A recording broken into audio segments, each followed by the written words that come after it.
好，那接下来我们先来看一下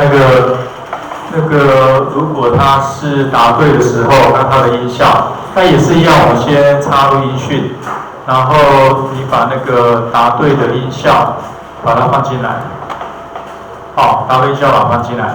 那接下来就是我今天按对的那个区域的时候，那它就会出现答对的音效。所以呢，你是针对这个热区哦，答对着这个热区，那当它被点选到的时候，哦，我答对热区被点选到的时候，所以这边当它热区触摸的时候，那触摸的时候谁干嘛？就是那个答对音效播放。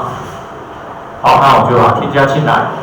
好，那这时候呢，你就可以按预览当前。那我们看一下，比如说我刚这个，哦，它就会出现这样的一个音效。那也是一样，你其他几个热区你都是要让它产生。哦，所以我们那个答对音效怎么产生，当然是利用这样的方式啊。